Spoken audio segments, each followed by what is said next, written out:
Hi guys. तो आज हम देखेंगे कि मल्टी ईयर ब्रेकआउट क्या होता है। तो जनरली ये क्वेश्चन बहुत लोगों के दिमाग में आता है कि मल्टी ईयर ब्रेकआउट होता क्या है। तो चलिए हम देखते हैं कि जनरली इसमें क्या होता है कि जैसे कोई चार्ट है, इस तरह से कोई चार्ट है, तो उसमें एक पॉइंट पर प्राइस आके वो नीचे चला जाता है। यानी ये जो पॉइंट हुआ उसके बाद वो उस पॉइंट पे आने में जो स्टॉक है वो बहुत टाइम बिताता है, यानी कुछ साल ले लेता है ऐसे करके। यानी इस लेवल को जो उसने जो बनाया है उसको टच करता है, लेकिन उसको ब्रेकआउट नहीं करता है, या तो फिर उसको टच किए बिना मतलब ऐसे ही चलता रहता है। और कुछ साल बाद ऐसे उस लेवल को ब्रेकआउट करता है, यानी उस लेवल को ब्रेक करके ऊपर ट्रेड करता है। तो ये बहुत साल बाद, यानी 4 साल, 5 साल, 8 साल, 20 साल के बाद जब ऐसा सिनेरियो बनता है तो उसको बोलते हैं हम मल्टी ईयर ब्रेकआउट। यानी बहुत साल बाद जो प्रीवियस लेवल था उसका, ये वाला, उसको उसने ब्रेक कर दिया है। तो उसको बोलते हैं मल्टी ईयर ब्रेकआउट। अब चलिए हम एग्जांपल देखते हैं कि एग्जांपल क्या है हमारा। तो चलिए हम चार्ट में देखते हैं एग्जांपल। तो देखिए यहाँ पे एक चार्ट है। अब ये देखिए कि इसमें क्या होता है कि ये जो चार्ट का ये जो पॉइंट है, तो यहाँ पे ये 96 में इस पॉइंट को उसने टच किया, इस लेवल को, इस प्राइस लेवल को। उसके बाद आप देखिए यहाँ पे वो नीचे चला गया स्टॉक। मतलब इस तरह से यहाँ पे ट्रेडिंग करता रहा। और यहाँ पे देखिए उस प्राइस को उसने कब ब्रेक किया है, 2003 में। यानी 7 साल बाद उसने ब्रेकआउट किया है। तो ये होता है मल्टी ईयर ब्रेकआउट। अब आपको शायद समझ आ गया होगा कि जो एक लेवल है, जो प्राइस लेवल, उसको बहुत साल बाद जब स्टॉक उसको ब्रेक करता है, उसकी प्राइस जब ब्रेक करती है, तो उसको बोलते हैं मल्टी ईयर ब्रेकआउट। ठीक है। अब हम समझेंगे कि ये इंपॉर्टेंट क्यों है, हम इसको क्यों डिस्कस कर रहे हैं। तो इसका रीज़न ये है कि हम जब ट्रेडिंग या इन्वेस्टमेंट करते हैं तो बेसिकली हम क्या करते हैं कि जब स्टॉक मोमेंटम अगर देता है तो वो ज़्यादा अच्छा रहता है कि हमें मोमेंटम मिले। यानी उस वो स्टॉक हम जब बाय करें तब वो ऊपर जाए, यानी हमारी प्राइस से वो ऊपर जाए। तो वो ज़्यादा बेनिफिशियल है क्योंकि वो ही हमें प्रॉफिट देता है। ठीक है। तो मल्टी ब्रेकआउट में जनरली क्या होता है कि जब स्टॉक बहुत सालों तक वो लेवल ब्रेक नहीं करता है और ऐसे क्या है कि एक रेंज में या तो फिर मतलब उस लेवल को टच नहीं करता है, तब तक उसमें इंटरेस्टेड कोई नहीं होता क्योंकि प्राइस में ज़्यादा मूवमेंट नहीं है। लेकिन जब भी उसमें कोई बायर्स एक्टिवेट होते हैं, यानी इंस्टीट्यूशनल इन्वेस्टर ऐड होते हैं, तो वो लोग प्राइस को इतना ऊपर ले जाते हैं। जैसे कि यहाँ से देखिए ये बॉटम, जैसे हम इसको देखें यहाँ से लेके यहाँ तक कितना 121% उसने यहाँ से यहाँ तक की जर्नी की है।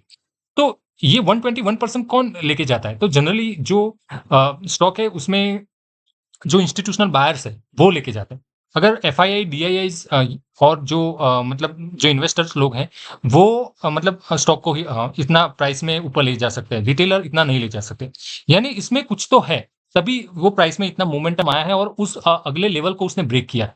तो ये हम जब नोटिस करते हैं तो हमें अलर्ट हो जाना चाहिए कि हाँ, इसमें कुछ हो रहा है। फिर बाद में आप उसमें देखो कि वो प्राइस जब ब्रेक किया उसके ऊपर ट्रेड करता है या नहीं करता है। अगर कभी-कभी क्या होता है कि वो ब्रेकआउट करता है उसके बाद नीचे भी चला जाता है, यानी ब्रेकआउट करके उसके ऊपर भी बहुत ऊपर चला जाता है और अच्छा मोमेंटम दे जाता है। अब इसका रीज़न ये भी यही है कि जब उसमें इंस्टीट्यूशनल इन्वेस्टर ऐड होते हैं तो वो क्या है कि लंबे समय तक उसमें रहते हैं। उसमें ऐसा नहीं होता है कि 1 दिन, 2 दिन के लिए वो आए, कुछ टाइम महीनों के लिए आए, ऐसा नहीं होता है। उसमें वो लॉन्ग टर्म के लिए टिकते हैं। तो जब बायर्स एक्टिवेट होते हैं, जब अब वो क्या करेंगे, अगर यहाँ तक वो स्टॉक आया, अगर इससे थोड़ा भी नीचे आएगा ना तो वो लोग और बाय करेंगे। जब वो लोग और बाय करेंगे तो फिर वो नीचे जो स्टॉक आया है वो फिर से ऊपर मोमेंटम करेगा। तो क्या है कि जब भी उसमें इंटरेस्टेड जो बायर्स है वो एक्टिव हो जाते हैं तो डेफिनिटली स्टॉक में मोमेंटम आता है। यहाँ पे देखिए ये स्टॉक में, यहाँ पे सेम चीज़ हुई है। ये देख लीजिए। ऐसा एक स्टॉक नहीं है, ऐसे मल्टीपल एग्जांपल मैं आपको दिखा सकता हूँ। ठीक है? और आप हमारे चैनल पे देख सकते हैं, मैंने मल्टी ईयर ब्रेकआउट स्टॉक बहुत सारे स्टॉक को डिस्कस किया है। उसमें इस तरह का ही सिनेरियो है। तो ये जो इंस्टीट्यूशनल इन्वेस्टर है वो लंबे समय तक उसमें रहते हैं, 5 साल, 10 साल। उनका जब तक मतलब ऐसा है कि जब तक स्टॉक अच्छा करता है तब तक वो बने रहते हैं। ठीक है? उनका लॉन्ग टर्म इन्वेस्टमेंट ही होता है। अगर ऐसे स्टॉक में हमारा एंट्री हुआ है तो डेफिनिटली हम कुछ उसमें से प्रॉफिट बना पाएँगे। ठीक है? तो ऐसे स्टॉक में हमें अलर्ट क्यों हो जाना चाहिए? इस तरह के स्टॉक हमारे वॉच लिस्ट में क्यों होने चाहिए? तो रीज़न यही सिंपल है कि उसमें मोमेंटम हमें अच्छा मिलता है। ठीक है? उसका रीज़न ये है कि देखिए ये यहाँ तक वो आता है, फॉर एग्ज़ाम्पल यहाँ से लेके यहाँ से स्टॉक नीचे गया, फिर से यहाँ पे आएगा, तो यहाँ पे जितने भी इस लेवल पे जिन लोगों ने बाय किया होगा ना, वो यहाँ पे सेल करने की कोशिश करेंगे। तो अगर यहाँ से सेलर्स एक्टिवेट हुए तो क्या होगा कि स्टॉक थोड़ा करेक्ट भी करेगा। अगर यहाँ पे बायर्स इतने स्ट्रॉन्ग है तो यहाँ से फिर से वो जब सेलर्स फिज़ल आउट हो जाते हैं, यानी कि उनकी स्ट्रेंथ पूरी हो जाती है, तब बायर्स एक्टिवेट होते हैं और फिर क्या होता है, स्टॉक में अच्छा खासा मोमेंटम आता है, तो स्टॉक ऊपर जाता है और हमें प्रॉफिट होता है, अगर हम इस तरह के स्टॉक में पोजीशन बनाई है तो। तो इसमें हमारा रिस्क टू रिवॉर्ड अच्छा रहता है, जो मैंने ऑब्जर्व किया है तो। तो क्या है कि इस तरह के स्टॉक में, मल्टी ब्रेकआउट स्टॉक में हमें क्यों नज़र रखनी है, तो इसका रीज़न यही है, सिंपल है, ठीक है? तो मुझे यही आज के लिए डिस्कस करना था। अगर दूसरा हम एग्ज़ाम्पल देखें, तो यहाँ पे देखिए दूसरा भी हम एग्ज़ाम्पल देख सकते हैं कि ये देखिए, यहाँ पे क्या है कि 2006 से लेके 2014 यानी 8 साल बाद, 8 साल बाद उसने ब्रेकआउट किया है और ये देखिए कितना अच्छा मोमेंटम आया है। तो इस तरह से ये कभी-कभी ये जो मोमेंटम है ना, वो सालों तक चलता है। 9 साल, 10 साल तक चलता है और स्टॉक 10 गुना, 20 गुना ऐसे हो जाते हैं।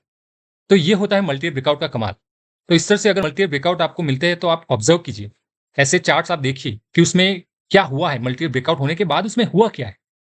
और कभी-कभी आप थोड़ा फंडामेंटली भी देखने की कोशिश कीजिए कि अगर ऐसा हुआ है तो क्यों हुआ है? क्या वो स्टॉक कुछ अच्छा हो गया, उसमें प्रॉफिटेबिलिटी बढ़ गई है, क्या है?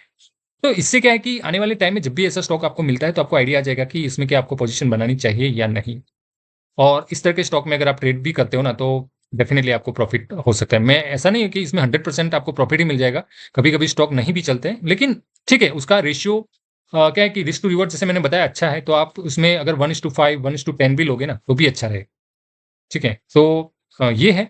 ये कोई रिकमेंडेशन नहीं है कि बस यही मेथड है आपको ट्रेड करने का। ये तो जस्ट एक हमारा क्वेश्चन था कि what is the multi-year breakout और उसका क्या इम्पोर्टेंस होता है।